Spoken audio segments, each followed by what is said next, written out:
उस रूम में नहीं थे, उस कर्टन के बाहर नहीं थे, तो कैसे छोड़ सकते हो आप एक डॉक्टर को एक यंग लड़की के साथ? कैसे छोड़ सकते हो? आपकी बेटी है, छोड़ू उसे किसी के साथ 15 मिनट एक कमरे में? मौका दिया आपने उस डॉक्टर को, इसका मतलब आप लोगों की मिली भगत है, सब नर्सेस की मिली भगत है। पहले तो मुझे ये बताइए सीएम, इसके ऊपर पहले भी 2 साल केस चला, इसका रिकमेंडेशन किसने किया? फाइल का सिस्टम क्या होता है? मुंह बना के मत खड़ी होइए। कौन था फीमेल वार्ड में? Whom should I action on? The CMO, the PMO or the nurses now? ठीक है, पीएमओ के ऊपर कार्रवाई होगी। ये तस्वीरें कुरुक्षेत्र की एलएनजेपी अस्पताल की है, जहां 15 साल की लड़की के साथ एक डॉक्टर ने अस्पताल में ही दुष्कर्म किया और आज उसी मामले को लेकर हरियाणा महिला आयोग की अध्यक्षा रेणु भाटिया पीड़ित लड़की से मिलने के लिए अस्पताल पहुंची थी। रेणु भाटिया ने सबसे पहले पीड़ित लड़की से मुलाकात की, पूरे घटनाक्रम की जानकारी ली, उसके बाद सीएमओ से लेकर नर्सों तक सबकी क्लास लगा दी। आप उस रूम में नहीं थे, उस कर्टन के बाहर नहीं थे, तो कैसे छोड़ सकते हो आप एक डॉक्टर को एक यंग लड़की के साथ? कैसे छोड़ सकते हो? आपकी बेटी है, छोड़ू उसे किसी के साथ 15 मिनट एक कमरे में? सरकारी नौकरी का मजाक बनाया आप लोगों ने, मौका दिया आपने उस डॉक्टर को, इसका मतलब आप लोगों की मिली भगत है, सब नर्सेस की मिली भगत है। वो डॉक्टर 100 रुपए कैसे दे सकता है लड़की को? क्यों दे सकता है? क्यों पूछेगा तेरी माँ है, बहन है, भाई है, कौन कौन है परिवार में? क्यों पूछा उसने? 100 रुपए देने का क्या मतलब? दाना डाल रहा था? 15 साल की लड़की 27 अप्रैल को पेट दर्द की शिकायत लेकर अपनी दादी के साथ अस्पताल आई थी। यहाँ उसे दाखिल किया गया और 8 दिन तक उसका अस्पताल में इलाज चला। इसके बाद उसे फिर से तकलीफ हुई तो 29 मई को वही फिर अस्पताल पहुँची और इसके बाद डॉक्टर ने हैवानियत की सारी हदें पार कर दी। लड़की के मुताबिक अस्पताल में डॉक्टर द्वारा उसके साथ गंभीर आपत्तिजनक हरकतें की गई, जिससे वह मानसिक आघात में है। आपको जानकर हैरानी होगी कि जिस डॉक्टर पर नाबालिग लड़के के साथ रेप का आरोप लगा है वो कैथल के सिविल अस्पताल से रिटायर्ड सीएमओ है और उसका नाम डॉक्टर सलिंद्र शर्मा शैली है। इस डॉक्टर पर पहले भी इस तरह के आरोप लग चुके हैं। बावजूद इसके रिटायर होने के बाद इसे एलएनजेपी अस्पताल में तैनात किया गया। पहले तो मुझे ये बताइए सीएमओ, इसके ऊपर पहले भी 2 साल केस चला, इसका रिकमेंडेशन किसने किया? फाइल का सिस्टम क्या होता है आपके? हाँ, इसको रिकमेंड किसने किया कि डॉक्टर्स की जरूरत थी? मुझे सब डीजी ने बता दिया, आप मुझे ये बताइए who was that PMO who recommended his name? कौन था वो? कौन था? नाम बताइए। अच्छा, ओपीडी में उस टाइम और कौन पेशेंट इस लड़की के साथ दाखिल था? इसने उस लड़की को भी बोला कि मेरे साथ ऐसा हो, इसने मुझे टच किया है। उस लड़की ने, जो दूसरा पेशेंट था, उसने किसी स्टाफ को बताया कि ये डॉक्टर मुझे टच करके गया और दोबारा 20 मिनट बाद आकर दोबारा ये कांड दिया इसने। तो वो कौन था आपका स्टाफ जिस तक बात पहुंची और फिर भी वापस नहीं आया?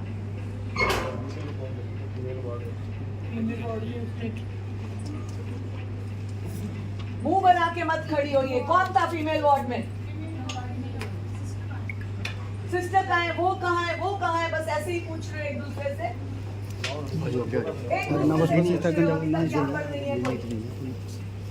जो उस टाइम ड्यूटी पे थी, इधर आइए। 3 एक आपकी और कौन? 2 और कौन? और तीसरी मिर्जा।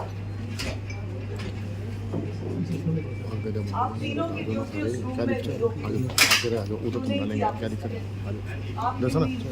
चेकिंग होती है उस टाइम, एक फीमेल की जरूरत है कि नहीं है? हाँ जी मैम, को हमारी रूल्स में है कि नहीं है? Why she was not there? Why she was not there? सारी ओपीडीज में एक रहता है। हाँ जी। कहाँ था उस दिन वाला? कौन था? क्यों नहीं था? Immediate suspend. Why she was not there? Immediate suspend. Himanshu, writing में डालो। Immediate suspend those 3 who were not there.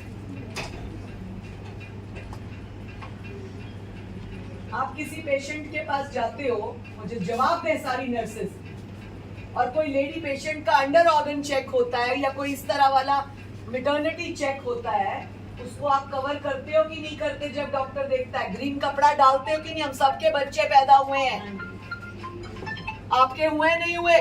डालते हैं कपड़ा कि नहीं? तब क्यों नहीं थी कोई लेडी? क्यों नहीं थी कोई lady? Whom should I action on? The CMO, the PMO or the nurses now?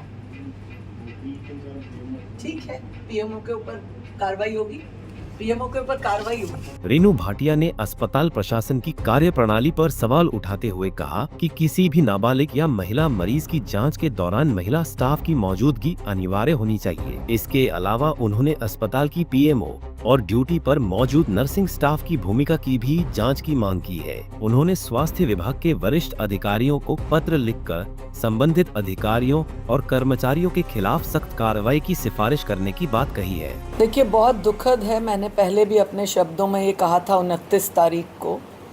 मुझे कुरुक्षेत्र से मालूम पड़ा कि आज इस हॉस्पिटल में इस तरह की हरकत हुई है और मैंने उसी समय सुमोटो लिया और ACS हेल्थ श्रीमती सुमिता मिश्रा सिंह जी ने इसके ऊपर इमीडिएट इफ़ेक्ट के साथ काम किया।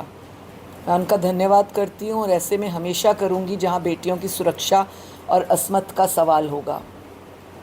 लेकिन आज मेरा दिल बहुत उदास है कि डॉक्टर्स जो है भगवान का रूप मान के हम आते हैं, हम तकलीफ़ में होते हैं, हम दर्द में होते हैं और हम तभी अस्पताल जाते हैं।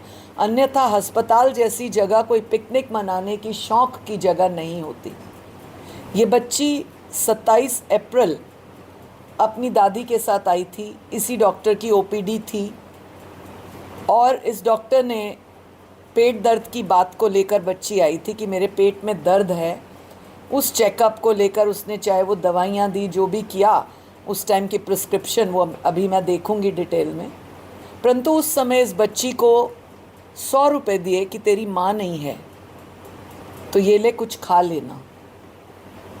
ये किस बात का सबूत है? क्या दिखाता है? क्या ये डॉक्टर्स 100-100, 200, 400 देते रहते हैं? मैंने नहीं देखा आज तक। जिसको भी सोशल वर्क करना होता है वो उसकी दवाई फ्री कराता है, ट्रीटमेंट कराता है, एक एक्सरे तो कराते नहीं है फ्री। ये सरकारी हॉस्पिटल के doctors, everybody is not like that, exceptions होते हैं, दयावान लोग होते हैं, लेकिन ऐसा क्या था? फिर उसके बाद 8 दिन तक तब भी ये दाखिल रही।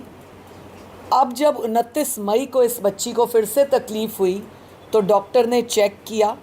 पहली बार में ही जब बुलाया और पूछा तुम्हारा तो पहले भी था ना दर्द? हाँ जी था। फिर उसने कहा तुम्हारे को तो पथरी है, किडनी स्टोन है। बिना देखे बिना जांच के अब सारी मेडिकल रिपोर्ट्स आई हैं, उसमें कहीं किडनी स्टोन नहीं है। मैंने दोनों लेडी डॉक्टर्स से पूछा, कोई किडनी स्टोन नहीं है। उस लड़की ने बताया कि मुझे पहली बार में इसने कहा लेटे रहो, मैं तब तक दूसरे पेशेंट देखता हूँ। मुझे लेटाकर 2 पेशेंट्स को और बुलाया, उनको चेक किया, फिर उसके बाद उनको भेजा और मेरे साथ हर तरह का गलत टच करता रहा। हर प्राइवेट पार्ट पर टच किया इसने, बुरे तरीके से टच किया। इसने इसकी छाती को मसलने की कोशिश की, गलत काम किया। उसने उसके प्राइवेट पार्ट में 4-5 बार गलत कार्य किया। उसके कपड़े निकाले, लोअर क्लोथ्स, खुद के कपड़े निकाले, लोअर क्लोथ्स, और फिर बाथरूम में जाकर उसके बालों को पकड़ा और उसे कहा किसी को बताना मत। इससे दुर्भाग्यपूर्ण नहीं हो सकता। और मैं यहाँ की PMO के लिए DG हेल्थ को, ACS हेल्थ को, सभी को निवेदन के साथ लिखित में भेजूंगी कि ऐसी PMO को तुरंत प्रभाव से हटाएं, क्योंकि उनकी ये जिम्मेदारी थी कि एक OPD में अगर लड़की का चेकअप हो रहा है तो वहाँ एक लेडी नर्स होनी ज़रूरी है। जो एक व्यक्ति वहाँ पर था भी, जिसका मुझे अभी नाम बताया जाए, वो आदमी था, उसको इस लड़की ने इशारा किया कि मेरी हेल्प करो, तो वो बाहर चला गया। फिर इस बच्ची ने अपने नेक्स्ट पेशेंट को बताया कि मेरे साथ ऐसे हुआ। उसने हॉस्पिटल के स्टाफ को बोला, वो स्टाफ ऊपर बताने गया, कहाँ ये अभी पता लगेगा, मुझे डिटेल में बताएं। बता दें कि अस्पताल में बच्ची से रेप की सूचना मिलने के तुरंत बाद पुलिस ने आरोपी डॉक्टर को गिरफ्तार कर सलाखों के पीछे धकेल दिया गया है। रेनू भाटिया ने पुलिस प्रशासन को भी निर्देश दिए हैं कि आरोपी को किसी प्रकार की विशेष सुविधा या वीआईपी ट्रीटमेंट नहीं मिलना चाहिए। कानून के मुताबिक निष्पक्ष जांच और कड़ी कार्रवाई सुनिश्चित होनी ही चाहिए, ताकि भविष्य में ऐसी घटनाओं की पुनरावृत्ति न हो। कुरुक्षेत्र से रणदीप रोड, पंजाब केसरी टीवी। हमसे जुड़े रहने के लिए हमारे YouTube चैनल को सब्सक्राइब करें और नई वीडियो की नोटिफिकेशन के लिए बेल आइकॉन को दबाएं। अगर आप ये वीडियो Facebook पर देख रहे हैं तो लाइक जरूर करें और ज्यादा से ज्यादा शेयर करें। धन्यवाद।